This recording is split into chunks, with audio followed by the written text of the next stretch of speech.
Hello and welcome student in my class. आज की class में मैंने क्लास 12th का पहला चैप्टर रिलेशन एंड फंक्शन की पहली एक्सरसाइज 1.1 का डिस्कशन किया हुआ है। इसके पहले लेक्चर में मैंने इसके एग्जाम्पल और रिलेशन के विषय में बताया हुआ था। मैं इसको अभी सॉल्व कर रहा था, लेकिन वो पता वीडियो किसी कारणवश मेरा रुक चुका था, इसलिए मैं फिर से इसको रिकॉर्ड कर रहा हूँ। मैं इतना समझा भी दिया था, फिर से मैं इसको समझा दूंगा आपको इस पेज पे। आप समझिएगा, पहला क्वेश्चन से स्टार्ट कर रहे हैं। फर्स्ट क्वेश्चन आपको है कि आपको ये जो एग्जाम्पल लिखे हैं इनमें बताना है कौन सा आपका सिमेट्रिक, रिफ्लेक्सिव और ट्रांजिटिव रिलेशन है या नहीं है। तो पहले आप ये समझिए कि ये रिलेशन होता क्या है ना। ये जो टाइप ऑफ रिलेशन है क्या, मैं केवल रिकॉल करूँगा आपको। पहला है रिफ्लेक्सिव।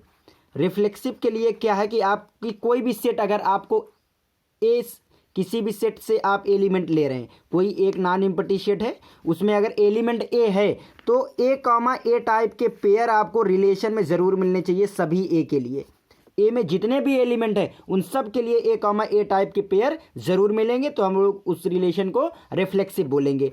इसी तरह सिमेट्रिक के लिए आप समझिएगा, आपको दो एलिमेंट लेना है किसी भी सेट ए से, कोई भी नॉन एम्प्टी सेट है, और आपको ये शो करना है कि अगर ए कॉमा बी टाइप का पेयर रिलेशन में है तो आप दिखा दीजिए कि बी कॉमा ए टाइप का भी पेयर आपको रिलेशन में होगा। ये सभी ए कॉमा बी जितने भी होंगे ए में, सब के लिए है ये, ठीक है ना। हाँ, जितने भी आपको रिलेशन में होंगे ए कॉमा बी टाइप का पेयर, ए कॉमा बी टाइप का पेयर, ये फार ऑल के लिए नहीं। ए कॉमा बी टाइप का पेयर अगर आर में है तो बी कॉमा ए जरूर होना चाहिए, ये फार ऑल के लिए नहीं। सिमेट्रिक के लिए आपको ट्रांजिटिव देखना है कि अगर ए कॉमा बी कॉमा सी, आपने 3 एलिमेंट ए के लिए और आपने ए कॉमा बी को रिलेशन में पा लिया, बी कॉमा सी को आपने रिलेशन में देख लिया, तो इसका मतलब है कि आपको ए कॉमा सी को ज़रूर रिलेशन में होगा, ऐसा आपको प्रूव करना होगा। तो अगर आप ऐसा दिखा पा रहे हैं तो वो आपका ट्रांजिटिव होगा। और जो ये तीनों रिलेशन, जो रिलेशन रिफ्लेक्सिव, सिमेट्रिक और ट्रांजिटिव होता है, वो आपका इक्विवेलेंस रिलेशन कहलाता है, वो आपका इक्विवेलेंस रिलेशन कहता है। ये इसकी थ्योरी है। फर्स्ट क्वेश्चन आप देखिएगा, पहला आप देखिएगा, लिखा हुआ है relation R in set A is equal to 1 2 3 ऐसे करके 14 डिफाइन है। क्लियर है ना। रिलेशन आपका क्या डिफाइन है, आर इज इक्वल टू कह रहा है एक्स कॉमा वाई टाइप का पेयर है, 3x minus y is equal to 0। Clear है ना। ओके, तो कह रहा है कि ये आपका क्या होगा, तो मैंने कहा अगर ये फाइनाइट सेट होगा ना तो आप यहाँ पे वैल्यू करके इसको, ये जो आपका सेट बिल्डर फॉर्म में है, इसको रोस्टर फॉर्म में आप कन्वर्ट करके देख लीजिएगा। तो आप जब यहाँ पे रखेंगे, ये क्या है आपको, y is equal to 3x है, 3x minus y is equal to 0 को y is equal to 3x consider कर सकते हैं। आपको x कहाँ से लेना है, a से, तो आप रखिएगा यहाँ से, y आपको मिलता चला जाएगा। x आप 1 रखेंगे तो 1,3 मिल जाएगा। आप यहाँ पे 2 रखेंगे तो 2,6 मिल जाएगा। आप 3 रखेंगे 3,9 मिलेगा। आप 4 रखेंगे तो 4,12 मिलेगा। आप 5 रखेंगे तो 5,15, और 15 एलिमेंट यहाँ पे नहीं है, x एंड y दोनों यहाँ से आना चाहिए। अब देखिएगा यहाँ पे, क्या यहाँ पे रिफ्लेक्सिव की क्या कंडीशन है, फॉर ऑल ए, जितना भी सेट में एलिमेंट है उनका ए कॉमा ए टाइप का पेयर मिलना चाहिए। क्या 1,1 मिल रहा है, 2,2 मिल रहा है, कोई भी पेयर आपको नहीं मिल रहा है आर में, इसका मतलब ये आपका रिफ्लेक्सिव नहीं है, ये आपका रिफ्लेक्सिव नहीं है। क्लियर है। सिमेट्रिक के लिए आइए। सिमेट्रिक में मैंने कहा आर में अगर ए कॉमा बी टाइप का पेयर है तो बी कॉमा ए टाइप का पेयर जरूर होना चाहिए। आप देखिए 1,3 है तो क्या 3,1 है, हाँ 1,3 आपको आर में दिख रहा है, तो 3,1 आपको आर में नहीं मिल रहा ना, तो ये आपका सिमेट्रिक भी नहीं है। केवल एक पर्टिकुलर एग्जांपल बहुत है गलत प्रूफ करने के लिए, ठीक है ना। आप देखिए 1,3 आपको आर में मिल गया, 3,9 भी आपको आर में मिल गया, तो आपको 1,9 मिलना चाहिए आपको आर में, लेकिन है क्या, नहीं है 1,9। 1,9 आर में नहीं है, तो ये आपको ट्रांजिटिव भी नहीं है। तो फर्स्ट वाला जो आपका दिया हुआ था, ये ना तो रिफ्लेक्सिव है, ना इधर सिमेट्रिक नॉर ट्रांजिटिव। क्लियर है। सेकंड आपका एग्जांपल क्या लिखा हुआ है, सेकंड एग्जांपल पढ़िएगा। रिलेशन आर आपको नेचुरल नंबर में है, डिफाइन किया गया है, R is equal to x plus y. R is equal to आपको दिया गया है, आर इज इक्वल टू आपको एक्स प्लस वाई गिवन है, और वाई जो सेकंड कंपोनेंट है वो फर्स्ट से 5 ग्रेटर है, एंड एक्स जो आपको लेना है 4 से लेस है। तो आपको इसको जब लिखेंगे, आप इसको रोस्टर फॉर्म में 4 से लेस एक्स नेचुरल नंबर का 1 2 3 आप यहाँ पे रखेंगे। जब एक्स इज इक्वल टू 1 रखेंगे तो वाई आपको 4 आएगा। आप 2 रखेंगे तो वाई आपको क्या आ जाएगा, हाँ 2 यहाँ पे रखेंगे तो 7 आएगा, एक्स प्लस 5 है ना, सॉरी यहाँ पे 6 आएगा। जब आप यहाँ पे 3 रखेंगे तो 8 आएगा। क्लियर है, ये आ गई वैल्यू। कोई भी आपको 1,1 यहाँ से आपने जो रखा है एक्स की वैल्यू, आपका सेट क्या है नेचुरल नंबर का 1,1 2,2 3,3 का पेयर आ रहा है क्या? नहीं आ रहा, तो ये आपका रिफ्लेक्सिव नहीं है। पहला रिफ्लेक्सिव नहीं है। सिमेट्रिक के लिए 1,6 है, 6,1 है क्या? नहीं है, तो सिमेट्रिक भी नहीं है। ट्रांजिटिव के लिए आइए 2, कोई भी ऐसा पेयर नहीं मिल रहा ना, हाँ 1,6 6,1 है नहीं, तो ये आपका ट्रांजिटिव भी नहीं है, ये आपका ट्रांजिटिव भी नहीं है। तो यह तो ना तो रिफ्लेक्सिव ना तो सिमेट्रिक ना तो ट्रांजिटिव, सेकंड वाला भी नहीं है। आगे आइए आप, नेक्स्ट आपका थर्ड देखिएगा। थर्ड में क्या लिखा हुआ है? Relation R A is equal to 1 2 3 4 5 6 है। क्लियर है ना, मैं इसी को समझा रहा था, यहाँ पे देख लेना ए इज इक्वल टू 1 2 3 4 5 6 है, as R is equal to y is divisible by x, जो सेकंड कंपोनेंट है फर्स्ट से डिवाइड होना चाहिए। तो जब मैंने इसको रोस्टर फॉर्म में लिखा तो आपका ऐसे करके आया। अब इसमें देखिए 1,1 2,2 3,3 4,4 5,5 6,6 सारे पेयर आ रहे हैं, इसका मतलब ये रिफ्लेक्सिव है। ये कैसा है आपका? रिफ्लेक्सिव है, ये आपका रिफ्लेक्सिव है। जब बात आई सिमेट्रिक की, तो सिमेट्रिक आप ऐसे भी समझ सकते हैं। नंबर 1 तो देखिए 2,4 है पेयर, 4,2 नहीं है। और दूसरा आप ऐसे भी समझ सकते हैं कि जब x, y है, अगर x, y r में है तो कब होगा? जब आपको x divide y, x y को डिवाइड कर रहा है। कोई नंबर अगर y को डिवाइड कर रहा है तो क्या y भी x को डिवाइड कर सकता है? जैसे मैंने कहा 4 को 2 डिवाइड कर रहा है, तो क्या 2 को भी 4 डिवाइड कर देगा? नहीं कर पाएगा ना, डेसिमल की बात यहाँ पे नहीं हो रही। क्लियर है ना, तो सिमेट्रिक नहीं है। ट्रांजिटिव की बात आप समझिएगा, ट्रांजिटिव की बात आप यहाँ से ध्यान से, अगर कोई नंबर x है, ये y को डिवाइड कर रहा है और y z को डिवाइड कर रहा है, तो इस बात की गारंटी होती है कि x आपको z जरूर डिवाइड कर देगा। जैसे मैंने कहा 2 डिवाइड कर रहा है 4 को, 4 डिवाइड कर रहा है 8 को, तो 2 आपको 2 जो है 8 को जरूर डिवाइड करेगा, इस बात की गारंटी होती है। तो ये आपका ट्रांजिटिव भी है। और आप पेयर से भी समझ सकते हैं, सारे पेयर आपको मिल जाएंगे। 2 4 मिल गया, और 4 4 है तो 2 4 भी जरूर यहाँ पे मिल जाएगा। कोई भी पेयर आप उठाइए, सबको आपको यहाँ पे मिलने वाला है। क्लियर है ना। अब फोर्थ में आइए। फोर्थ आपको क्या लिखा गया है? फोर्थ लिखा गया है relation R in the set Z of all integer defined as x comma y, x minus y is an integer, x minus y integer है। अच्छा ये बताइए, अब आपको मैं पहले प्रूव कर रहा हूँ रिफ्लेक्सिव। रिफ्लेक्सिव में देखिएगा, रिफ्लेक्सिव के लिए क्या करना होता है? कोई भी आप एक्स इंटीजर का लीजिए और एक्स कामा एक्स पेयर आपको आर में दिखाना होता है फॉर ऑल एक्स के लिए। क्लियर है ना। अच्छा एक्स कामा एक्स अगर आर में होगा तो इसका मतलब एक्स माइनस एक्स इंटीजर होना चाहिए। तो एक्स माइनस एक्स क्या होगा? जीरो, और जीरो क्या होता है? इंटीजर। तो ये कंडीशन सेटिस्फाई कर रहा है। इसका मतलब सभी एक्स के लिए जो भी इंटीजर में होंगे उनका दोनों नंबर का जो सब्ट्रैक्शन है वो जीरो बन जाएगा। इंटीजर में क्या आएगा? 1 2 3, यही तो 2,2 का पेयर में सब्ट्रैक्शन क्या आएगा? जीरो, और जीरो एक इंटीजर होता है। इसका मतलब ये रिलेशन आर जो ये गिवन है इज रिफ्लेक्सिव, ये आपका रिफ्लेक्सिव है। ये जो गिवन रिलेशन था ये आपका रिफ्लेक्सिव है। अब बात आ गई अगर सिमेट्रिक की। सिमेट्रिक की बात देखिएगा, अगर आपने एक्स कामा वाई को आपने आर में मान लिया, क्लियर है ना, तो इसका मतलब क्या होगा कि एक्स माइनस वाई इंटीजर होगा। इंटीजर होगा तभी तो आपने एक्स कॉमा वाई को आर में लिया है। अच्छा अगर एक्स वाई इंटीजर होगा, मैंने माइनस कॉमन ले लिया, वाई माइनस एक्स भी इंटीजर होगा, तो मैंने माइनस हटा दिया तो वाई माइनस एक्स क्या इंटीजर नहीं होगा? अरे भाई 4 माइनस 2 क्या आएगा? 2, ये इंटीजर है, तो मैं कह दिया 2 माइनस 4 ये क्या आएगा? -2, ये भी तो इंटीजर है। तो यहाँ से ये इंटीजर्स है, तो जब एक्स कॉमा वाई आर में होता है तो एक्स माइनस वाई इंटीजर, तो वाई माइनस एक्स इंटीजर, तो इसका मतलब वाई कॉमा एक्स रिलेशन में होगा। तो ये आपका एक्स ए कामा बी है, बी कामा ए है, तो ये आपका सिमेट्रिक हो गया, ये आपका सिमेट्रिक हो गया। बात आती है ट्रांजिटिव के लिए। मैंने 3 एलिमेंट लिए x Y Z.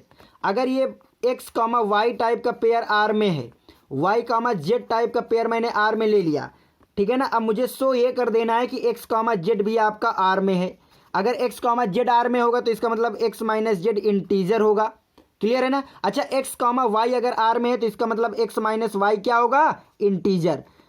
Y comma Z अगर आर में है तो वाई माइनस जेड क्या होगा आपका? इंटीजर। क्लियर है ना। अच्छा दो इंटीजर्स का एडिशन क्या होगा?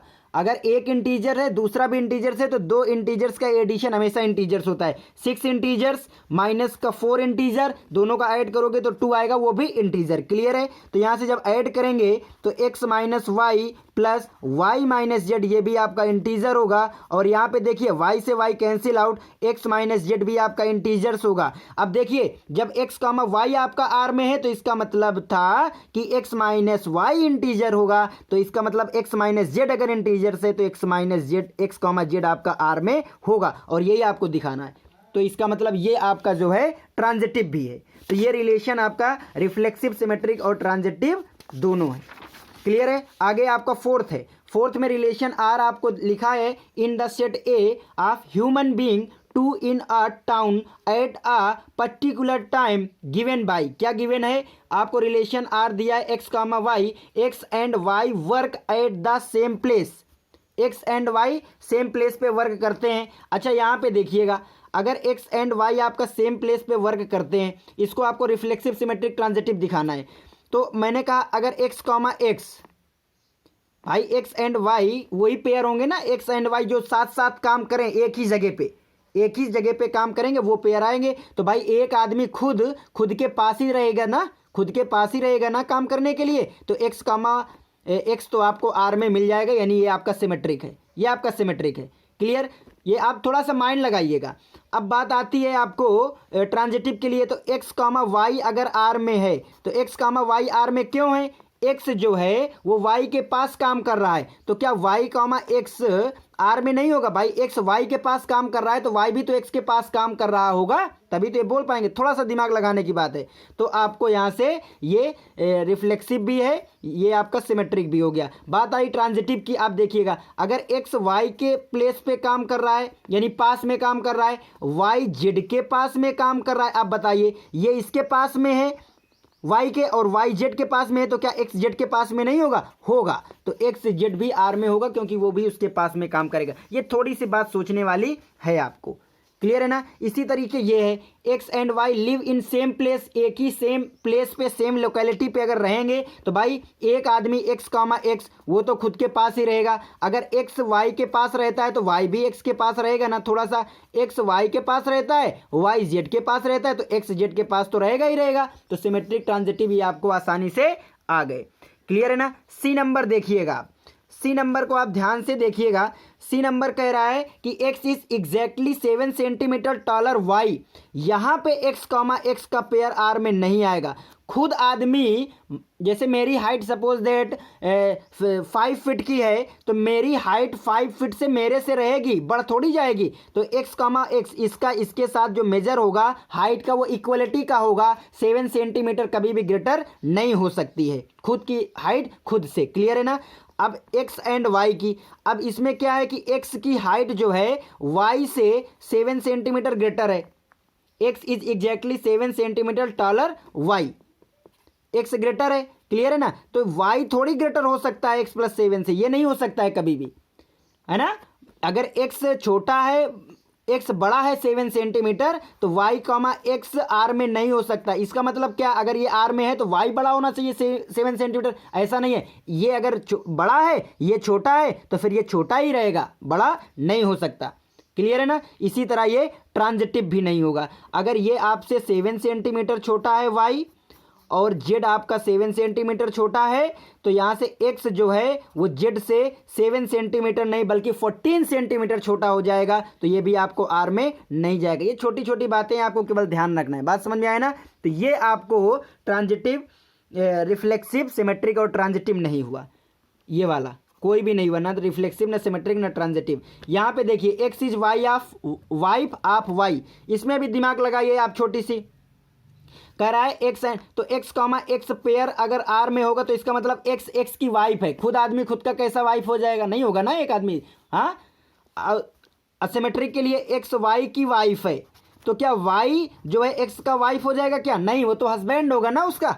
अगर सपोज दैट मैंने मान लिया एक्स जो है वाई की वाइफ है, x is a wife of y, then y is not wife of x, it is a husband. Okay, हाँ, तो यहां से ये नहीं हो सकता है। अब यहां से समझिए, अगर एक्स सपोज दैट वाई की वाइफ है, एक्स वाई की वाइफ है, वाई जेड की वाइफ है, तो भाई यहाँ से एक्स जेड की वाइफ कैसे हो जाएगी? हाँ, झगड़ा नहीं हो जाएगा? ये इसकी वाइफ है, ये इसकी वाइफ है, ये कैसे यहाँ पे वाइफ हो जाएगी? ये भी आपका नहीं होगा। तो ये भी रिलेशन आपका इक्विवेलेंस नहीं है, नहीं रिफ्लेक्सिव नहीं है, सिमेट्रिक नहीं है, ट्रांजिटिव भी नहीं है।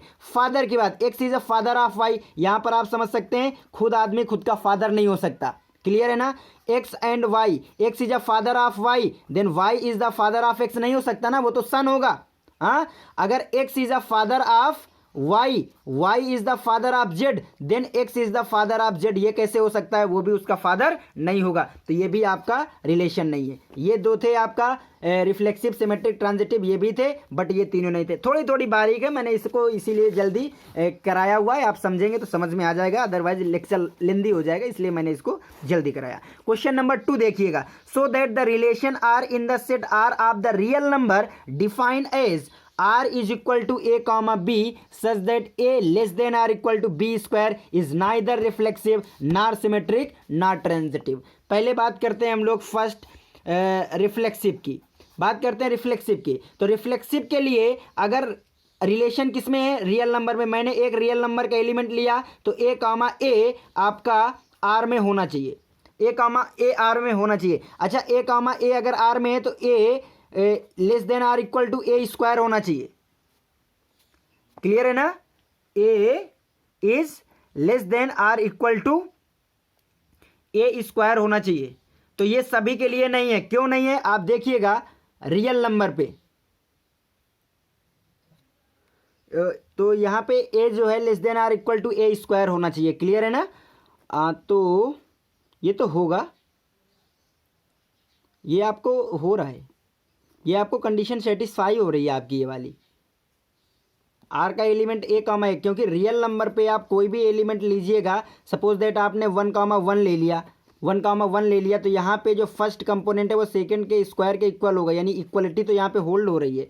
आपने 2 कामा 2 का पेयर लेंगे तो यहाँ से 2 लेस देन 4 के आ जाएगा ना, 2 का स्क्वायर। हाँ, मेरे हिसाब से ये नाइदर रिफ्लेक्सिव बोला, रिफ्लेक्सिव होगा, रिफ्लेक्सिव होगा। वैसे भी देख लेना, अगर कोई डाउट होगा आप कमेंट सेक्शन में पूछ लेना, मैं बता दूंगा। रिफ्लेक्सिव होगा ये, ठीक है ना? हाँ, क्योंकि कोई भी ए कामा ए टाइप का पेयर आएगा, उसका फर्स्ट कंपोनेंट जो है सेकंड के स्क्वायर का, 2 कामा 2 4 कामा 4 ले लीजिएगा तो स्क्वायर से तो छोटा ही होगा और 0 0 1 1 के कंडीशन में इक्वल आ जाएगा।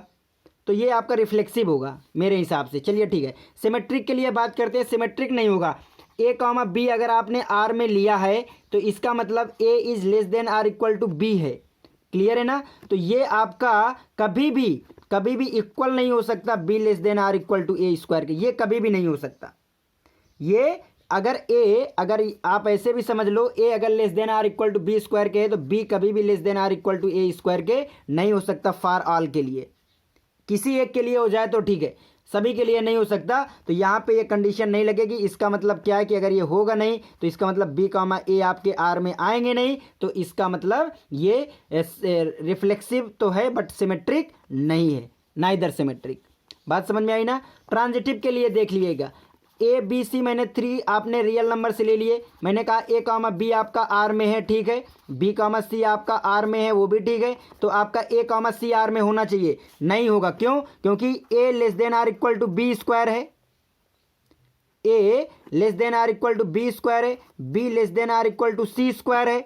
तो ए आपका जो है वो आपका लेस देन, यहाँ से बी की वैल्यू रखिए, ए आपका less than or equal to C square का स्क्वायर आ जाएगा, सी की पावर 4 आ जाएगा, जबकि स्क्वायर आपको चाहिए। क्यों? आप इसका पर्टिकुलर एग्जाम्पल भी आप दे सकते हैं, एग्जाम्पल आप कंसीडर कर सकते हैं। जैसे सपोज दैट यहाँ पे मैंने ले लिया एक, सपोज दैट चलो मैंने लिया 15,4। क्लियर है ना? 15,4 एंड 4,2 ले लिया। ये दोनों ही हैं। क्यों? क्योंकि इसका स्क्वायर देखिए, यही तो है आपका रिलेशन कि इसका स्क्वायर क्या आएगा, इसका स्क्वायर 16 और ये इससे लेस है। यही तो हो रहा है ना, रिलेशन आपका क्या कह रहा है कि बी स्क्वायर लेस होना चाहिए ए से, बी स्क्वायर लेस ए, यही आपका रिलेशन है। सेकंड कंपोनेंट का स्क्वायर फर्स्ट वाले से ग्रेटर आना चाहिए। देखिए इसका स्क्वायर आ रहा है फर्स्ट वाले से ग्रेटर, इसका स्क्वायर इसके इक्वल आ रहा है, तो इसका मतलब आपको 15,2 आर में होना चाहिए, जबकि नहीं होगा। अब यहाँ पे देखो सेकंड वाले का स्क्वायर फर्स्ट वाले के इक्वल नहीं बनेगा। तो ये आपका आर में नहीं है, ट्रांजिटिव नहीं है। देखिए यहाँ से रिफ्लेक्सिव भी नहीं होगा, मुझे एग्जाम्पल समझ में आया। क्यों? यहाँ ऐसे तो समझ में आ रहा है आपको कि सभी ए के लिए ए स्क्वायर हो जाएगा। आप देखिए सभी ए के लिए नहीं होगा, सभी ए के लिए क्यों नहीं होगा? सभी ए के लिए नहीं हो जाएगा शायद। हाँ, इसके मुझे थोड़ा कन्फ्यूज़न है, लेकिन शायद ये रिफ्लेक्सिव होगा क्योंकि आप 5,5 ले लेंगे फिर भी इसका स्क्वायर इससे छोटा ही रहेगा, इक्वल रहेगा। हाँ रिफ्लेक्सिव होगा ये मेरे हिसाब से, सिमेट्रिक एंड ट्रांजिटिव नहीं होगा। ये एग्जांपल नंबर 2 था, क्लियर है ना। नेक्स्ट आपको करते हैं एग्जांपल नंबर 3। लिखा है check whether the relation R defined on the set 1 2 3 4 5 6। Relation आपको ये डिफाइंड है, इज रिफ्लेक्सिव सिमेट्रिक और ट्रांजिटिव। ये कौन है आपका रिलेशन रिफ्लेक्सिव सिमेट्रिक और ट्रांजिटिव में? आपको ए की वैल्यू दी गई है 1 से 6 तक। आप यहाँ पे इसको रोस्टर फॉर्म में लिख लीजिएगा तो आसान हो जाएगा। आप यहाँ पे रखिएगा ए की वैल्यू पुट करते जाइएगा। तो ए आपने 1 रखा, बी आपको 2 मिला, 1 ग्रेटर आएगा ना, यहाँ से 2 रखेंगे 3 मिलेगा, आप यहाँ से 3 रखेंगे 4 मिलेगा, 4 आपने रखा तो 5 मिलेगा, और 5 आपने रखा तो 6 नहीं रख सकते क्योंकि 6 रखेंगे तो 7 मिलेगा, 7 यहाँ पे है नहीं, तो ये आपको मिलेगा आर में। अब आप यहाँ पे बताइए क्या 1 1 का पेयर है क्या? हाँ, ना तो 1 1 का पेयर है, ना तो 2 2 का पेयर है, ऐसा करके नहीं है, ना तो 6 6 का पेयर है इस आर में। इसका मतलब ये आपका रिफ्लेक्सिव नहीं है। सिमेट्रिक के लिए 1 2 तो है आपका आर में, लेकिन 2 1 आपका आर में नहीं है, इसका मतलब ये सिमेट्रिक भी नहीं है।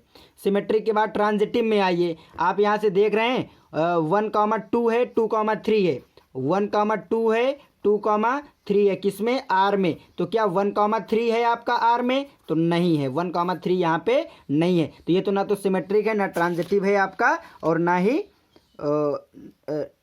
कोई नहीं है। हाँ, रिफ्लेक्सिव सिमेट्रिक ट्रांजिटिव में से कोई भी रिलेशन नहीं आया। नेक्स्ट आप आइए 4 में। 4 आपका लिखा है so that the relation R in R defined as R is equal to A B, A less than or equal to B is reflexive and transitive but not symmetric. ये आपका रिफ्लेक्सिव ट्रांजिटिव है but symmetric नहीं है। Reflexive क्यों है? First reflexive के लिए आप प्रूव करिए कि ये रिफ्लेक्सिव है। आप रिफ्लेक्सिव इसलिए है, आप कोई भी ए लीजिए, for all A belongs to real number A belongs to R. क्यों आर में होगा ये? क्यों? क्योंकि आर में है तो A less than or equal to A होना चाहिए। तो यहाँ पे इक्वलिटी की होल्ड हो रही ना। आप कोई भी एक ए का पेयर लीजिए, वो इक्वल होगा ना, और ये इक्वलिटी रिलेशन कह रहा है। ये कह रहा है कि आर में वे एलिमेंट आएंगे जो ए के इक्वल हो जाएंगे, जो फर्स्ट एंड सेकंड कंपोनेंट जिनका इक्वल हो जाए, या फर्स्ट कंपोनेंट सेकंड से लेस हो जाए। तो ए टाइप के पेयर में सारे फर्स्ट कंपोनेंट सेकंड के इक्वल हो जाएंगे, इसलिए ये आपका रिफ्लेक्सिव होगा। सिमेट्रिक के लिए आइएगा, अगर ए बी हमने आर में लिया तो इसका मतलब क्या होगा? A less than or equal to B, A less than or equal to B. Clear है ना?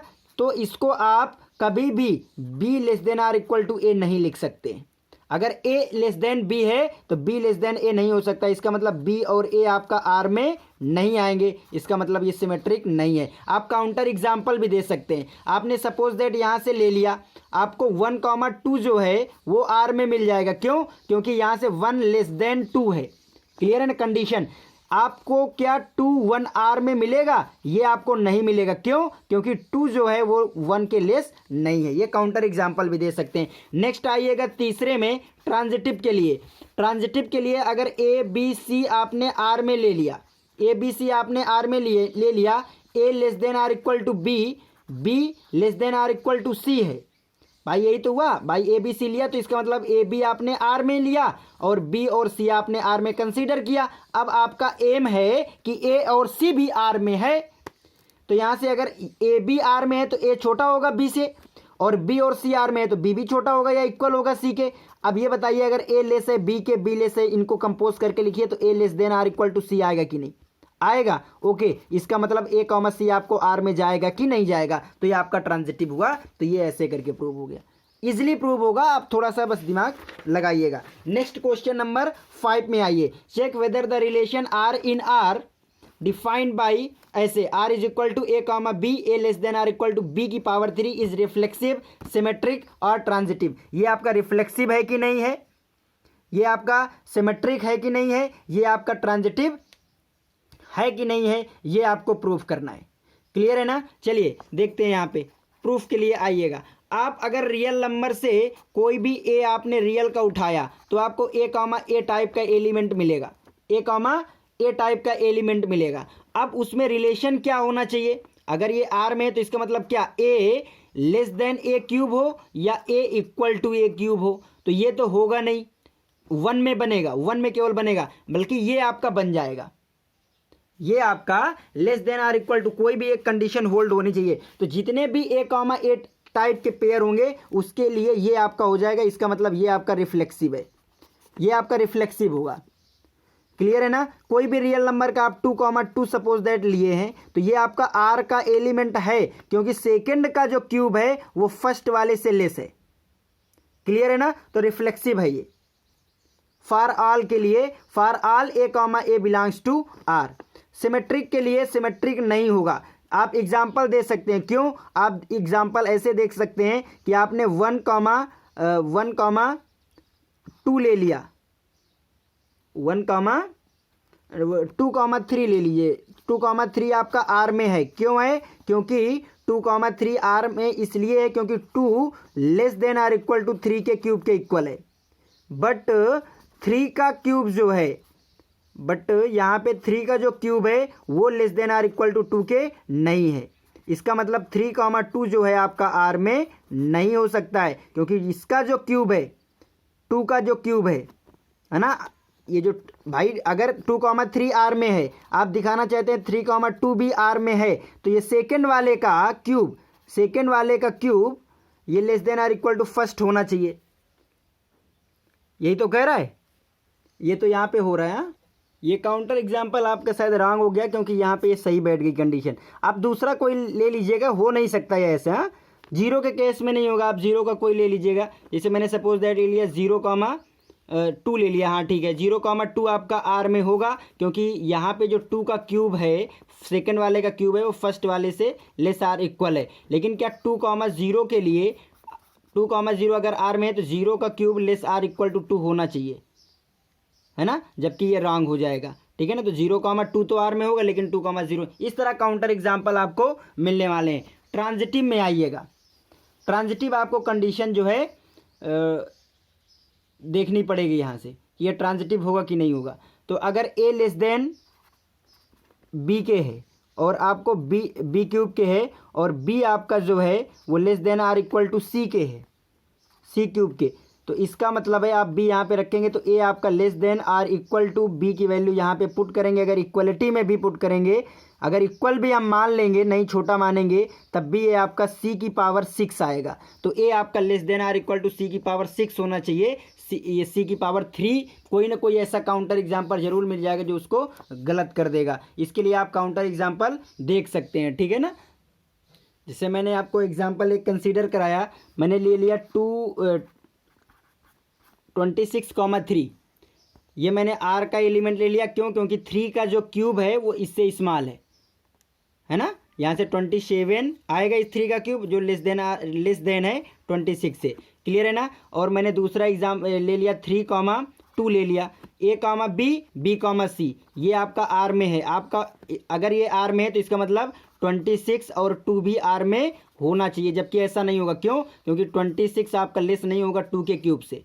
गलत हो गया ना, इसका मतलब ये आर में नहीं है, तो ये ट्रांजिटिव नहीं है। ये आपका रिफ्लेक्सिव तो बन रहा था, लेकिन रिफ्लेक्सिव हाँ बना है, सिमेट्रिक एंड ट्रांजिटिव नहीं बड़ा। क्वेश्चन नंबर 5 हुआ। क्वेश्चन नंबर 5 के बाद क्वेश्चन नंबर 6 में देख लीजिएगा। So that the relation R in the set 1 2 3 given by R is equal to 1,2 2,1 is symmetric but neither reflexive not transitive, है ना। ये आपका कह रहा है सिमेट्रिक तो है बट रिफ्लेक्सिव ट्रांजिटिव नहीं है। तो रिफ्लेक्सिव के लिए तो आप यहीं से देख लीजिए कि 1 2 3 एलिमेंट हैं, तो इसका मतलब 1,1 2,2 और 3,3 आपको आर में ज़रूर मिलने चाहिए, जबकि नहीं है। तो रिफ्लेक्सिव तो आपको नहीं है, बिल्कुल तय हो गया। सिमेट्रिक है, क्यों, क्योंकि कोई भी अगर ए कॉमा बी का पेयर है तो बी कॉमा ए मिलना चाहिए। तो 1,2 आर में है तो आपको 2,1 भी आर में है, तो ये आपका सिमेट्रिक है। सिमेट्रिक के बाद ये ट्रांजिटिव की बात आ रही है, तो ट्रांजिटिव नहीं है। क्यों, क्योंकि 1,2 आपका आर में है 2,1 आर में है, तो इसका मतलब आपको 1,1 आर में होना चाहिए, जो कि नहीं है। क्लियर है ना? तो ये आपका ट्रांजिटिव नहीं है। इस तरीके से क्वेश्चन नंबर 6 हो गया। अब कुछ क्वेश्चन मैंने आगे लिखे हुए हैं, इनको समझिएगा। क्वेश्चन नंबर 7 आपका क्या लिखा है? क्वेश्चन नंबर 7 लिखा है कि so that the relation R in the set of A of all the book in the library of a college given by R is equal to x comma y, x and y have the same number of pages. ऐसे book का collection है, 2 बुकें लेना है, आप उन pair को library से लेना है जिनमें नंबर ऑफ पेज इक्वल हों। अब इसको प्रूव करना है कि इक्विवेलेंस है कि नहीं। अगर ये इक्विवेलेंस है, तो आपको दिखाना होगा कि ये सिमेट्रिक, ट्रांजिटिव एंड रिफ्लेक्सिव है। क्लियर है ना? हाँ, तो पहले आप रिफ्लेक्सिव में आइएगा। पहले रिफ्लेक्सिव को दिखाने के लिए आपको कोई भी लाइब्रेरी से for all x belongs to R या सेट ए, आपने सेट ए से कोई भी बुक लेंगे तो आपको एक्स कॉमा एक्स टाइप का पेयर ए में मिलेगा। तो मिलने का मतलब है कि ये दोनों सेम बुक हैं, तो number of pages in both book same, have same. तो सेम है ना, जब दोनों बुकों में सेम रहेगा और ये दोनों बुक एक ही हैं, एक्स एंड एक्स हैं, तो सेम तो होना ही है। तो ये आपका रिफ्लेक्सिव हो गया। रिफ्लेक्सिव के बाद बात आती है सिमेट्रिक की। सिमेट्रिक में मैंने एक्स एंड वाई 2 बुक लिया लाइब्रेरी से। क्लियर है ना? अगर एक्स एंड वाई आपको आर में है, रिलेशन में है, इसका मतलब number of pages in A equal to number of page in B y. हाँ, एक्स एंड वाई दोनों बुकों में नंबर ऑफ पेज इक्वल होंगे, तो इसको मतलब अगर इधर कर लेंगे तो वाई है ना, number of page in y equal to number of page in x हो जाएगा, है ना। यानी वाई कॉमा एक्स भी आपको आर में आ जाएगा। भाई जब एक्स और वाई हाँ इसके नंबर ऑफ पेज इसके इक्वल हैं, तो इसके भी तो पेज इसके इक्वल होंगे। हाँ, तो y और x आपका R में हो जाएगा, तो सिमेट्रिक हुआ। x एंड y R में, तो y और x भी होंगे। ट्रांजिटिव को भी आप आसानी से देख सकते हैं। अगर 3 बुक आपने लिया x y z, आपने लाइब्रेरी से 3 बुक लिया, x के पेज y के इक्वल हैं, y के पेज आपके z के इक्वल हैं, तो क्या कहने की इसमें बात होगी कि x की जो है वो z के इक्वल जरूर होंगे पेज। क्लियर है ना? तो ये आपका इक्विवेलेंस रिलेशन है। क्लियर है ना? नेक्स्ट क्वेश्चन नंबर 8 में आते हैं। क्वेश्चन नंबर 8 आपका क्या लिखा है? So that the relation R in the set A is equal to 1 2 3 4 5 given by R is equal to A B, और ए माइनस बी का जो मॉड है कह रहा है वो इवन होना चाहिए। ए और बी का ऐसा कलेक्शन है जो इवन होना चाहिए, इज एन इक्विवेलेंस रिलेशन। पहले यहां तक प्रूव करते हैं। ये आपका कह रहा है इक्विवेलेंस रिलेशन है, तो इसको रिफ्लेक्सिव प्रूव करते हैं। आर इज इक्वल टू आपको गिवन है A comma B such that A minus B आपको क्या होना चाहिए? इवन। ये आपको इवन होना चाहिए। पहले अगर हम रिफ्लेक्सिव की बात करें, अगर हम बात करें रिफ्लेक्सिव की, तो आप बताइए for all A belongs to, अगर ए से ले लेंगे, इस सेट से ले लेंगे और उनका मैं सब्ट्रैक्शन करूंगा ए कॉमा ए, तो क्या आने वाला है? वो आपका आएगा 0 ए माइनस ए, बोले तो 0, और 0 क्या है आपका? इवन है। इसका मतलब ए कॉमा ए आपका आर में है। आप यहां से कोई भी नंबर लीजिए, उसको सपरेट करेंगे, 0 आएगा, वो आपका इवन है। क्लियर है ना? चलिए सिमेट्रिक की बात करते हैं। अगर ए कॉमा बी आपने आर में लिया है, इसका मतलब ए माइनस बी आपका कैसा है? इवन है। तो क्या बी माइनस ए इवन नहीं होगा? ये भी इवन होगा, तो इसका मतलब बी और ए भी आपका आर में होगा। क्लियर है ना? बात आती है यहां से तीसरे के लिए। अगर मैंने ए बी सी तीनों नंबर मैंने ए से लिए, अगर ए कॉमा बी मैंने आर रिलेशन का एलिमेंट मान लिया, बी और सी भी मैंने आर का मान लिया, तो इसका मतलब क्या है कि ए माइनस बी भी आपका इवन होगा एंड बी माइनस सी भी आपका इवन होगा। क्लियर है ना? तो क्या 2 इवन का एडिशन इवन नहीं होगा? 2 नंबरों का एडिशन इवन होगा। तो यहां से इनका एडिशन करेंगे तो A minus B plus B minus C आएगा, बी से बी कैंसिल हो जाएगा, यानी ए माइनस सी भी इवन होगा। तो जब ए माइनस सी इवन होगा, तो इसका मतलब ए और सी भी आपका आर का एलिमेंट होगा। तो ये आपका सिमेट्रिक, ट्रांजिटिव और आपका रिफ्लेक्सिव तीनों प्रूव हो गया। अब यहां से समझिएगा, यहां मैं ओरली आपको बता दे रहा हूं, ये तो आपका इक्विवेलेंस रिलेशन हो गया। So that all the element 1 3 5 are related to each other. 135 का एलिमेंट खुद से रिलेट हो रहा है, तो खुद से ही रिलेट होगा ना, क्यों? क्योंकि 135 के एलिमेंट को अगर आप एक दूसरे से सब्ट्रैक्ट करेंगे तो क्या आएगा? इवन आएगा। 1 को 3 से सब्ट्रैक्ट करें इवन, 3 को 5 से इवन, 5 को 1 से इवन, 1 को 1 से इवन, 3 को 3 से सब्ट्रैक्ट किए इवन, है ना? तो ये रिलेट हो रहे हैं इस रिलेशन से। And all the element of 2 and 4 are related to each other, तो 2 और 4 भी रिलेट होगा क्योंकि ये इवन है, इवन का इवन से सब्ट्रैक्शन इवन आता है, क्लियर है ना? But no element of 135 is relate to 24, तो ये नहीं रिलेट हो रहा है, क्यों? क्योंकि ये ऑड है, ये क्या है? इवन, और ऑड और इवन का डिफरेंस हमेशा ऑड आता है, जबकि हमारा रिलेशन कह रहा है कि डिफरेंस हमें इवन चाहिए। यहाँ से आप 3 लीजिएगा, यहाँ से आप 4 लीजिएगा, डिफरेंस करिएगा तो आपको क्या आ जाएगा? यहाँ से 3 and 4 का डिफरेंस करेंगे तो ऑड आएगा, जो रिलेशन का नहीं है। तो ये कह रहा है कि 135 खुद के से रिलेट है, 24 खुद से रिलेट है, बट ये दोनों सेट एक दूसरे के एलिमेंट से रिलेट नहीं है। ये क्वेश्चन नंबर 8 कह रहा था, जो आपको समझ में आया होगा। क्वेश्चन नंबर 9 पढ़ लीजिएगा। क्वेश्चन नंबर 9 आपको क्या कह रहा है? कह रहा है so that each of the relation R in the set. A आपको दिया है, एक्स आपका इंटीजर है, 0 less than or equal to X less than or equal to 12, clear है? Given by R is equal to A comma B, A minus B is a multiple of 4। दूसरा कह रहा है A comma B equal to B is an equivalence relation, find the set of all element related to 1 in each case. पहले तो इसे equivalent relation पहले prove करते हैं। फर्स्ट इक्विवेलेंट रिलेशन के लिए आपको क्या प्रूव करना होगा?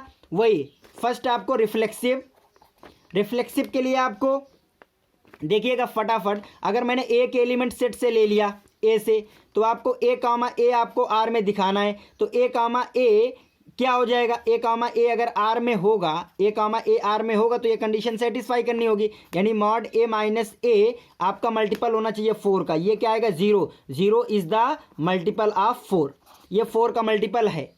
कंडीशन सेटिस्फाई हुई, यानी ये आपको रिफ्लेक्सिव है, ये आपका रिफ्लेक्सिव है। दूसरा आते हैं सेकंड में आपको दिखाना है, ये आपका सिमेट्रिक है, ये आपको क्या है? सिमेट्रिक है। मैंने ए कामा बी ए से लिए, मैंने ए कामा बी आर का लिया, तो इसका मतलब ए माइनस बी जो 4 का मल्टीपल होना चाहिए is multiple of 4, multiple of 4, ये 4 का मल्टीपल है। अच्छा ए माइनस बी 4 का मल्टीपल है, मैंने माइनस कॉमन ले लिया, तो बी माइनस ए क्या 4 का मल्टीपल नहीं होगा? ये भी 4 का मल्टीपल होगा, इज मल्टीपल ऑफ 4।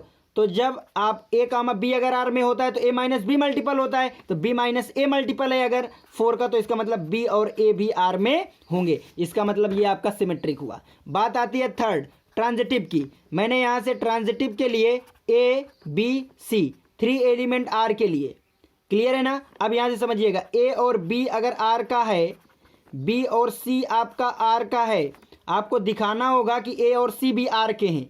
अभी यहाँ से समझिएगा, अगर यहाँ से ए माइनस बी क्या है आपका? ये 4 का मल्टीपल है, मल्टीपल ऑफ 4। यहाँ से बी और सी आर में है, तो इसका मतलब B minus C multiple of 4। अच्छा, इनका दोनों को ऐड कर देंगे तो A minus B plus B minus C, ये भी मल्टीपल ऑफ 4 रहेगा, क्योंकि अगर एक नंबर 4 का मल्टीपल है, दूसरा भी है, तो उनका एडिशन भी 4 का मल्टीपल जरूर होगा किसी भी नंबर का, ये लॉजिक है। तो A minus C is multiple of 4, ये भी 4 का मल्टीपल है, इसका मतलब ए कॉमा सी आपको आर में गया। सिंपली आपको समझ में आ रहा होगा क्वेश्चन, तो इसका मतलब ये ट्रांजिटिव भी है। तो ये रिलेशन आपको रिफ्लेक्सिव, सिमेट्रिक एंड ट्रांजिटिव मैंने प्रूव कर दिया। सेकंड में आपको इक्वलिटी है, सेकंड में आपको इक्वलिटी के लिए प्रूफ करना है। सेकंड में आपको इक्वलिटी के लिए, तो सेकंड के लिए देखिए पहले फर्स्ट रिफ्लेक्सिव। आप देखिए, मैं ए आपको ए से लिया, तो क्या ए कामा ए आर में तब होगा जब ए इक्वल टू ए होगा, तो होता है ना, कोई भी नंबर लीजिए वो खुद के इक्वल जरूर होता है, तो बिना कुछ किए ये आपका सिमेट्रिक है। सेकंड देखिए, ए कामा बी अगर मैंने आर में लिया, सेट से लिए, ए कामा बी अगर आर का एलिमेंट है, तो इसका मतलब ए इक्वल टू बी है। अगर ए इक्वल है बी के, तो क्या बी इक्वल नहीं होगा ए के? होगा, इसका मतलब बी और ए भी आपका आर का एलिमेंट होगा। थर्ड आपको ट्रांजिटिव में आइए, मैंने 3 element A B C consider किया सेट ए के, ए और बी आपका आर का एलिमेंट है, बी और सी आपका आर का एलिमेंट है। आपको दिखाना है कि ए और सी भी आर का एलिमेंट होगा। ए बी आर का है, इसका मतलब ए इक्वल टू बी है, बी और सी आर का है, इसका मतलब बी इक्वल टू सी है। कंडीशन फॉलो करेगा तभी तो आर में जाएगा। अब यहाँ से B equal to C, A equal to B, इसका मतलब ए इक्वल टू सी, यानी कह सकते हैं कि ए आपका ए कॉमा सी बी आर में होगा। रिफ्लेक्सिव, सिमेट्रिक, ट्रांजिटिव ये भी प्रूव हो गया, ये भी इक्विवेलेंस है। क्लियर है, यहां तक की बात हो गई। नेक्स्ट उसने कहा find the set of all element related to one in each case. One से रिलेट, तो पहला कंडीशन आपको वन से रिलेट होने वाला, वो कौन कौन से पेयर होंगे जो वन से रिलेट होंगे। क्लियर है ना। अच्छा, आपको एक्स क्या है 0 और 12 के बीच में, तो कौन कौन से पेयर आएंगे जिनका डिफरेंस 4 का मल्टीपल होगा। आप यहां से समझिएगा, आप समझिएगा 1 एंड 1, क्यों, क्योंकि 1 का 1 से डिफरेंस 0 होता है और 0 का 0 4 का मल्टीपल है। 1 एंड 5 क्या आएगा, इसका डिफरेंस 4, वो मल्टीपल है। इसी के बीच में भी बात कर रहा हूं मैं, हैं 5 के बाद 1 एंड 9, इसका डिफरेंस 8 आएगा, वो भी डिवाइड है। 1 और 9 के बाद 1 एंड 12 तो इक्वल है, तो 1 एंड 13 आएगा पेयर। इसके बाद 4 का मल्टीपल, क्योंकि 0 हो गया, 4 हो गया, 4 2 जा 8, 4 3 जा 12, तो 12 के लिए 1 एंड 13 आएगा, जबकि 13 यहाँ पे नहीं है। तो ये आपको पेयर आएंगे 1 से रिलेट होने वाले, 1, 1, 1, 5, 1, 9 फर्स्ट वाले केस में। सेकंड में 1 से रिलेट होने वाला, तो 1 से रिलेट होने वाला जो इक्वलिटी होल्ड करे तो एक ही एलिमेंट मिलेगा इसके बीच में, 1, 1 ऐसा पेयर है जो इस रिलेशन में केवल 1 से रिलेट होने वाला है। क्वेश्चन नंबर 9 आपको समझ में आ गया होगा। नेक्स्ट क्वेश्चन आते हैं, क्वेश्चन नंबर 10। क्वेश्चन नंबर 10 आप समझिए, ये आपको एग्जाम्पल देना है, कहना है कि give an example of a relation which is, first आपको क्या है, symmetric but neither reflexive nor transitive, ये आपको देना है। आप देखिए कोई भी सेट कंसीडर करिए और अपने आप से इसका बनाइए। जैसे मैंने सेट आपको दे दिया 1, 2 बना लिया, सिमेट्रिक लिख दो, रिफ्लेक्सिव ट्रांजिटिव ना लिखो, यानी आप इसको रिलेशन ऐसे लिख दो, क्या बना दो, ये तो 2 एलिमेंट आपको हो गए। सिमेट्रिक लिखना है, आप लिखिए 1, 2 एंड 2, 1। क्लियर है ना। अब ये आप रिलेशन आपका रोस्टर फॉर्म में लिखा है, देखिए ये आपका रिफ्लेक्सिव नहीं है, क्यों, क्योंकि ये सेट है आपका, तो एक 1, 1, 2, 2 होना चाहिए, जो कि नहीं है, तो रिफ्लेक्सिव नहीं है। सिमेट्रिक है, क्यों, क्योंकि 1, 2, 2, 1 दोनों है। ट्रांजिटिव नहीं है, 1, 2 है, 2, 1 है, 1, 1 यहाँ पे नहीं है, तो ये आपका सिमेट्रिक तो है बट रिफ्लेक्सिव है, ट्रांजिटिव नहीं है ये रिलेशन।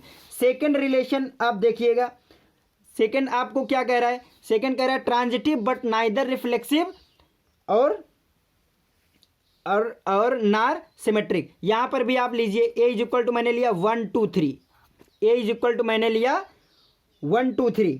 अब यहां से रिलेट करिए, आर इज इक्वल टू मैंने ले लिया 1, 2, 2, 3 एंड 1, 3। अब देखिएगा यहां से ये आपका ट्रांजिटिव है, क्यों, क्योंकि 1, 2 है, 2, 1 है, तो 1, 3 होना चाहिए, जो कि है। रिफ्लेक्सिव नहीं है, क्योंकि 1, 1, 2, 2, 3, 3 होना चाहिए, तो रिफ्लेक्सिव नहीं है। सिमेट्रिक के लिए 1, 2 है, 2, 3 है, बिल्कुल ठीक है। 1, 2 है, 2, 1 नहीं है, तो ये आपका सिमेट्रिक भी नहीं है। आप देखिए दूसरे भी रिलेशन दे सकते हैं, जैसे लेस देन का रिलेशन है। मैंने एक relation R is equal to मैंने कहा एक्स वाई टाइप का पेयर है such that x less than y, कोई भी मैंने सेट यही ले लिया, चलो क्लियर है ना। अब यहाँ से लेस देन के लिए क्या होता है, ये आपका लेस देन का रिलेशन ना तो रिफ्लेक्सिव है, क्यों, क्योंकि स्वयं नंबर स्वयं के इक्वल होता है ना, ये आपका लेस नहीं होता, तो इसका मतलब ये गलत हो गया। बात आ गई सिमेट्रिक की, तो एक्स लेस वाई है, वाई कभी भी लेस नहीं होता एक्स के, ये भी गलत हो गया। यहाँ से अगर ये सही मानोगे तो ये गलत हो जाएगा ऑटोमेटिक। बट एक्स अगर लेस वाई के है, वाई लेस जेड के है, तो एक्स लेस आपका जेड के जरूर हो जाएगा, तो ये आपकी सही हो सकती है ट्रांजिटिव। तो आप लेस देन का भी एग्जाम्पल दे सकते हैं यहाँ पे, ठीक है ना। चलिए अगला नेक्स्ट क्वेश्चन आप देखिएगा, third, reflexive and symmetric. Reflexive भी है, सिमेट्रिक भी है, but not transitive, but transitive नहीं है। ओके, देखते हैं यहां से, नाइदर रिफ्लेक्सिव और नॉट सिमेट्रिक पीछे हो गया है, रिफ्लेक्सिव सिमेट्रिक ट्रांजिटिव। यहां से देखिए आप एक अच्छा एग्जांपल मुझे याद आ गया, परपेंडिकुलर लाइन का भी दे सकते हैं। फर्स्ट में सिमेट्रिक होता है, रिफ्लेक्सिव परपेंडिकुलर लाइन का जो कलेक्शन होता है, ये लाइन 1 है, ये लाइन 2 है, L1 एंड L2, ये इसके परपेंडिकुलर है, ये इसके परपेंडिकुलर है, बट कोई एक सिंगल लाइन खुद के परपेंडिकुलर नहीं होती, इसलिए ये रिफ्लेक्सिव नहीं होगा। ट्रांजिटिव के लिए 3 लाइन लेंगे तो ये इसके परपेंडिकुलर है, मैंने तीसरी लाइन ये ले लिया। 1 2 के परपेंडिकुलर, 2 3 के, तो 1 3 के परपेंडिकुलर नहीं, पैरेलल आ गई तो ट्रांजिटिव भी नहीं होगा, है ना। तो ऐसे भी आप बहुत एग्जाम्पल सोच सकते हैं कोई भी। इसके लिए मैंने एक सेट कंसीडर किया एग्जाम्पल थर्ड के लिए। एग्जाम्पल सपोज दैट आपने ले लिया 1 2 3, यहाँ से आर मैं डिफाइन कर रहा हूँ। क्या क्या आपको दिखाना है? रिफ्लेक्सिव एंड सिमेट्रिक दिखाना है, ट्रांजिटिव नहीं दिखाना। 1,1 2,2 एंड 3,3 तो डालना ही पड़ेगा क्योंकि आपको रिफ्लेक्सिव दिखाना है। अब सिमेट्रिक दिखाना है और ऐसा भी सिमेट्रिक दिखाना है जिससे वो ट्रांजिटिव ना हो। तो आप 1,2 लीजिए, 2,1 लीजिए, 2,3 लीजिए और 3,2 लीजिए। अब देखिए यहाँ से आपको सिमेट्रिक रिफ्लेक्सिव है क्योंकि ईच एलिमेंट का पेयर मिल रहा है। आपका ट्रांजिटिव है वो सिमेट्रिक है क्योंकि 1,1 है तो 1,1 है, 1,2 है तो 2,1 है, 2,3 है तो 3,2 है। बट ट्रांजिटिव नहीं है, क्यों? क्योंकि यहाँ से देखिए 1,2 है, 2,3 है, 1,2 2,3, तो यहाँ से 1,3 मिलना चाहिए आर में, जो कि नहीं है, तो इसलिए ये ट्रांजिटिव नहीं है। ऐसे आप एग्जाम्पल दे सकते हैं।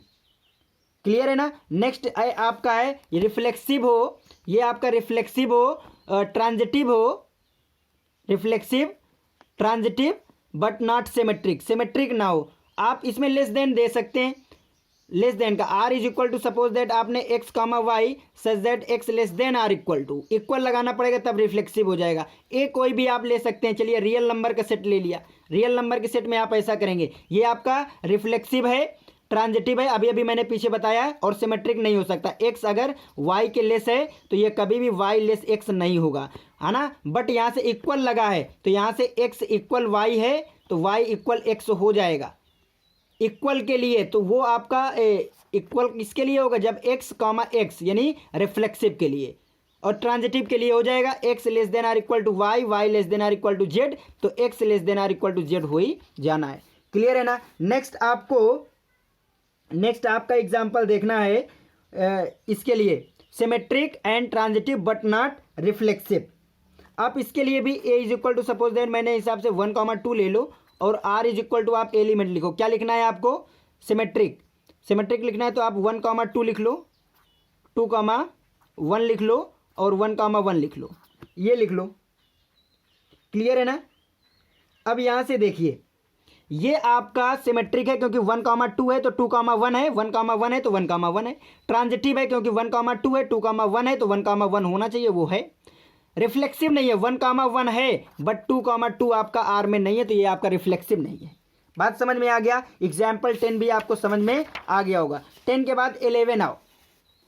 11 एग्जाम्पल 11 क्या कह रहा है? So that the relation R in the set A point in a plane P and Q, distance of the point P from the origin is same as the distance of the point Q from the origin is an equivalence relation। पहले यहाँ तक की बात करते हैं।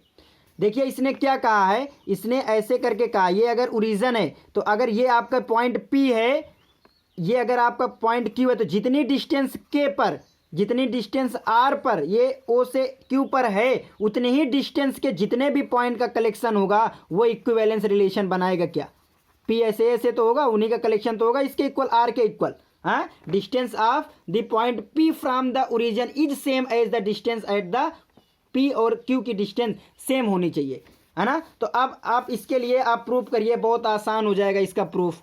हाँ, पहले आपको क्या दिखाना है? रिफ्लेक्सिव के लिए आपने, चलिए P का OP से डिस्टेंस आपने x मान लिया, है ना। आपने O से P की डिस्टेंस आपने x मान लिया, तो P से P की डिस्टेंस क्या हो जाएगी? सेम हो जाएगी ना। तो R में P कामा P आपका R में होगा फॉर ऑल P क्या है? डिस्टेंस, मैंने डिस्टेंस लिख दिया, डिस्टेंस फ्रॉम OP की डिस्टेंस आपकी P मैंने मान लिया। तो P से P की जो डिस्टेंस होगी, कोई भी आप एलिमेंट लीजिएगा, जनरल कोई भी पॉइंट लीजिएगा तो खुद का खुद से डिस्टेंस ये अगर जितनी है उतनी ही तो ये होगी, तो ये आपका रिफ्लेक्सिव है, सोचने पर डिपेंड है। अब देखिएगा यहाँ से अब देखिएगा 2 पॉइंट आप लीजिएगा इसमें, अगर P का Q से डिस्टेंस R में है तो इसका मतलब distance of P equal to distance of Q है। डिस्टेंस ऑफ P तभी तो वो रिलेशन में जाएगा, तो इसका मतलब कि डिस्टेंस ऑफ Q भी डिस्टेंस ऑफ P के इक्वल होगा। इसका मतलब Q कामा P भी आपका R में होगा। अगर P से Q की डिस्टेंस, सॉरी P की ओरिजिन से डिस्टेंस और Q की ओरिजिन की डिस्टेंस है इक्वल है, तो यहाँ से भी Q की डिस्टेंस और P की डिस्टेंस ओरिजिन से सेम आएगी, है ना। ओके, यानी अगर यहाँ से इसकी डिस्टेंस R होगी तभी तो ये आए होंगे ना, सेम होगी इनकी डिस्टेंस ओरिजिन से, तो यहाँ पर भी इसकी ओरिजिन से डिस्टेंस सेम है। इसी तरीके आप, मैं थोड़ा कर रहा हूँ, ठीक है, ज़्यादा लिख नहीं रहा हूँ, लेंदी नहीं कर रहा हूँ इसको, आप समझिएगा। इसी तरह सपोज दैट मैंने PQ और यहाँ से S ले लिया, 3 पॉइंट, क्लियर है ना। अब P और Q की ओरिजिन से डिस्टेंस, Q और S की ओरिजिन से डिस्टेंस अगर सेम है तो आप P और S की डिस्टेंस दिखाएंगे ना सेम, बिल्कुल होगी। अगर इसकी डिस्टेंस सेम है, मैंने इसकी डिस्टेंस सपोज दैट ओरिजिन से डिस्टेंस P से इसकी डिस्टेंस R1 मान लिया, तो Q से भी ओरिजिन की डिस्टेंस R1 होगी। Q से इसकी डिस्टेंस कितनी हो जाएगी, R1 हो गई, मैंने मान लिया है। ये यहाँ से R1, ये यहाँ से R1, ये R1 मैंने यहाँ से कंसीडर कर लिया, क्लियर है ना। तो जब Q से ओरिजिन की डिस्टेंस R1 है तो S से यहाँ पे इक्वल हो जाएगी, तो ये भी R1 के इक्वल आएगी, तो R1 इक्वल टू R1 हुआ कि नहीं। इसका मतलब P और S की जो डिस्टेंस है ये भी इक्वल हो जाएगी, R1 के इक्वल आएगी, जो R में आ जाएगी, क्लियर है ना। ओके, तो ये भी आपका ट्रांजिटिव रिलेशन हो जाएगा। आगे उसने क्या कहा, इक्विवेलेंस रिलेशन हो जाएगा। उसने कहा है further show that the set of all point related to a point P, zero को छोड़ करके, is the circle passing through P with origin as a centre. तो बिल्कुल जितने भी Q पॉइंट P से रिलेट होने वाले पॉइंट, P से कौन रिलेट हो रहा है, ऐसे पॉइंट जिनकी डिस्टेंस OP की इक्वल है, तो OP की डिस्टेंस अगर आपने R माना है तो all the point from the origin in distance K, all the point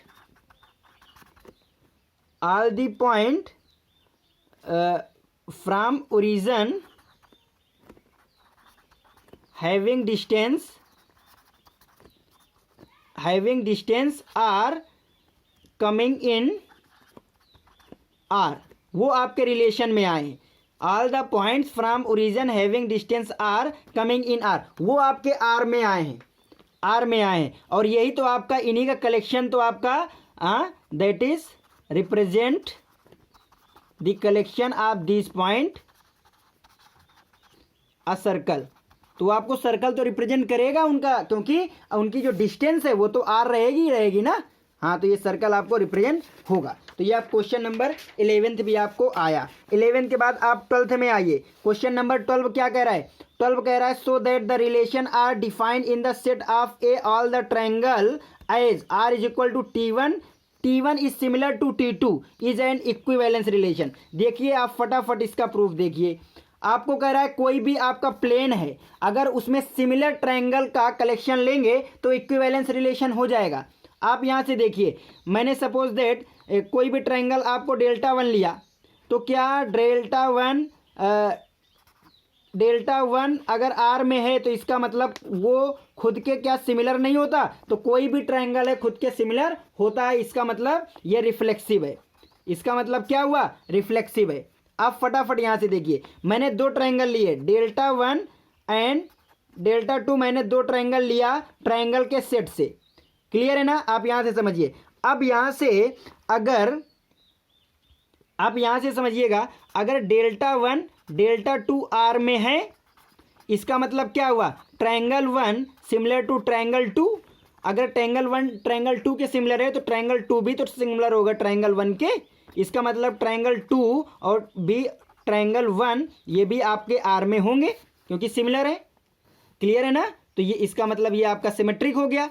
अब बात आई ट्रांजिटिव के, मैंने 3 ट्रायंगल लिए, ट्रायंगल 1 ट्रायंगल 2 ट्रायंगल 3, मैंने ये ट्रायंगल के सेट से लिए, सपोज दैट ये ट्रायंगल का सेट है, क्लियर है ना। अब यहाँ से आप देखिएगा, अगर सपोज दैट ट्रायंगल 1 ट्रायंगल 2 मैंने R में ले लिया, ट्रायंगल 2 ट्रायंगल 3 भी R में ले लिया, तो हमारा एम रहेगा कि ट्रायंगल 1 ट्रायंगल 3 भी R में हो। अच्छा, ये अगर R में है तो इसका मतलब triangle 1 is similar to triangle 2, and ये अगर R में है इसका मतलब triangle 2 similar to triangle 3।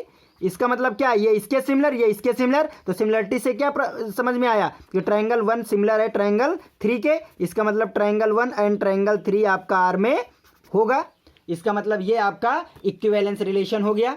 Okay, आगे इसने क्या कहा है समझिएगा, लिखा है consider 3 right angle triangle, 3 right angle triangle ले लिए गए। ओके, किसी की साइड 3 4 5 है, किसी की 5 12 13 है और किसी की 6 8 10 है। तो which triangle among T1 T2 T3 are relate, इनमें कौन से एक दूसरे के रिलेट हैं, तो वही रिलेट होंगे जो इक्विवेलेंट सिमिलर होंगे।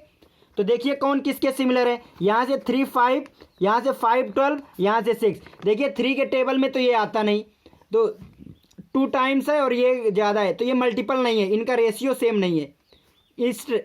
इसका रेशियो सेम नहीं आ रहा, इनका 3 2 जा 4 2 जा 5 2 जा, इसका रेशियो सेम है 3/6 4/8 एंड 5/10 1/2 आ रहा है। यानी T2 ये कौन है आपका T2 और ये आपका T3, तो T2 सिमिलर टू T3। तो आपको रिलेशन में T2 एंड T3 जो राइट एंगल ट्रायंगल हैं वो सिमिलर हैं, तो वो रिलेशन में आ जाएंगे। ये क्वेश्चन नंबर 12 हुआ। क्वेश्चन नंबर 13 इसी तरह सेम है, आप देखिएगा। क्वेश्चन नंबर 13 क्या कह रहा है, कह रहा है so that the relation R defined in the set of the all polygons as R P1 P2। सारे पॉलीगॉन लेना है, P1 and P2 have same number, P1 and P2 same number of side. Polygon है plane में, उनमें से ऐसे polygon का collection जिनकी नंबर ऑफ साइड्स जो हैं इक्वल हैं, इज एन इक्विवेलेंस रिलेशन। पहले यहाँ तक देखिए, इक्विवेलेंस रिलेशन तक की प्रूविंग देखिए।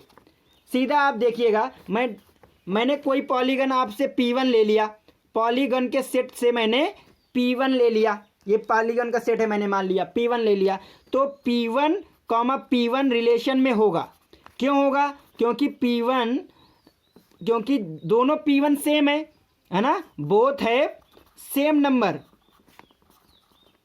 नंबर ऑफ साइड, दोनों में नंबर ऑफ साइड जो है सेम है, इसलिए ये आपका P1 और P1 आर में होगा। इसका मतलब ये रिफ्लेक्सिव है, ये आपका क्या है, रिफ्लेक्सिव हो गया। सेकेंड आप आइए, देखो इसमें कुछ नहीं है, आपको समझ में आया होगा। मैंने दो आपको P1 और P2 मैंने सेट ऑफ पॉलीगॉन से ले लिया दो।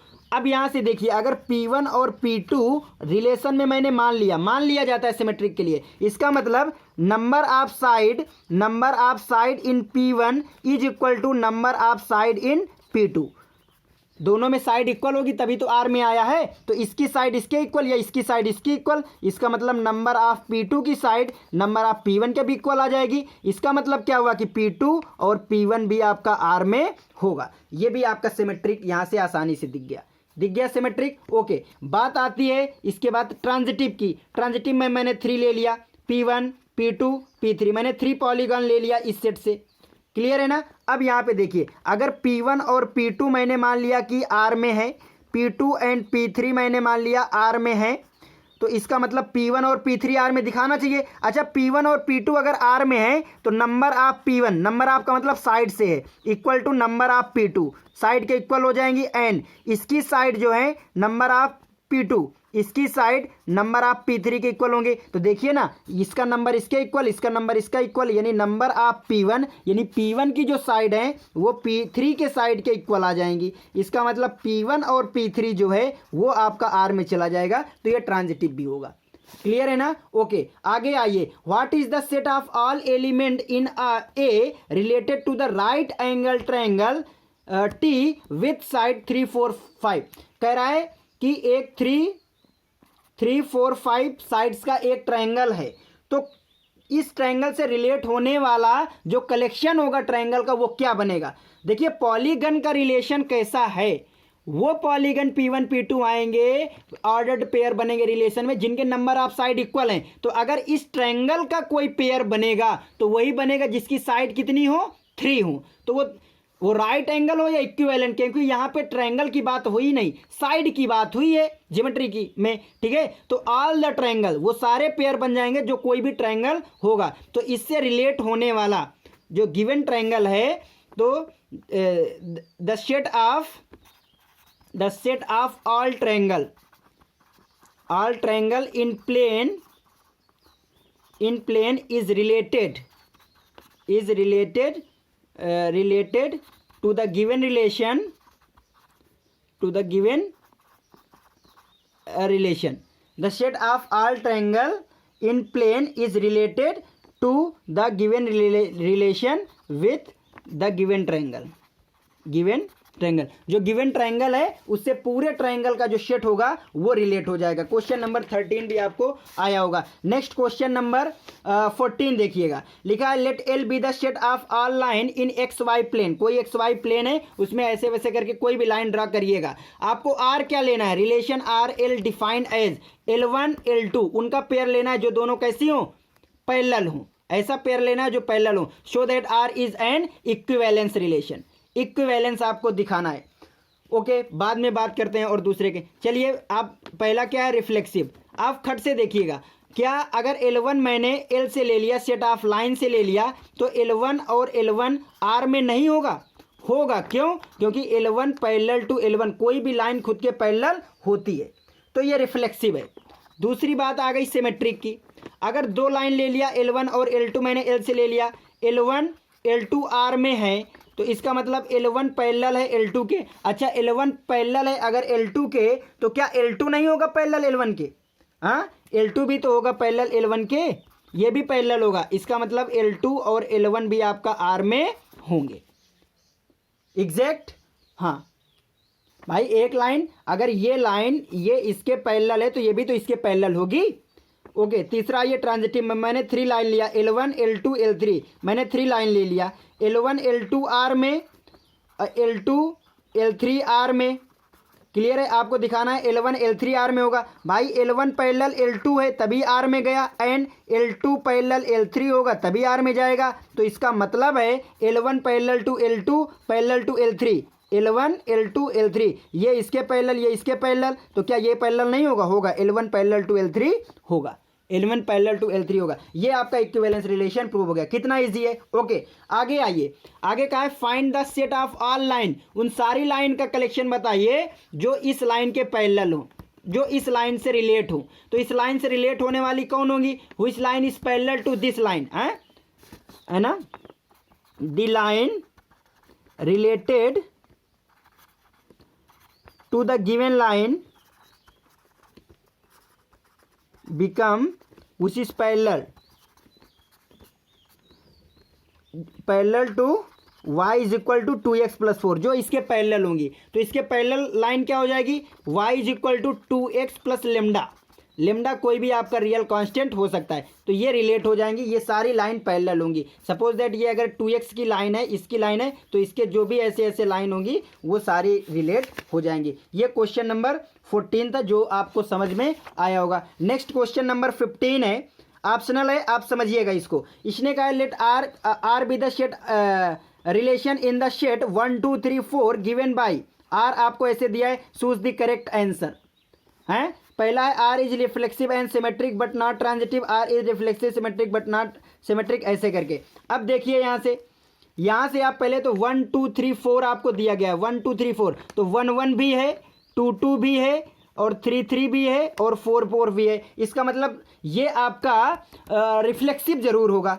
तो इसका मतलब रिफ्लेक्सिव यहाँ पर भी है, रिफ्लेक्सिव यहाँ पर भी है. ये कह रहा है बट नॉट रिफ्लेक्सिव, यानी ये गलत हो गया. इक्विवेलेंस तो होगा ही नहीं.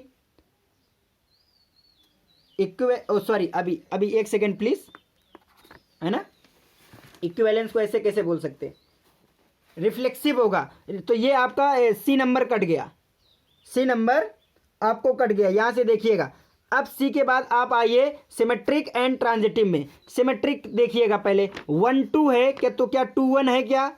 अल्लो 2 1 ही नहीं मिला, 1 2 है बट यहाँ पे 2 1 नहीं मिला. इसका मतलब सिमेट्रिक नहीं है. तो ये सिमेट्रिक नहीं है तो ऑप्शन ए नहीं है, सिमेट्रिक नहीं है तो ऑप्शन डी नहीं है, क्योंकि इक्विवेलेंस भी नहीं हुआ. तो ये आपका कौन कौन से सारे ऑप्शन कट गए. इसका मतलब बी आपका सही होगा, यानी ये आपका रिफ्लेक्सिव भी है और ट्रांजिटिव ऑटोमेटिक प्रूव हो गया.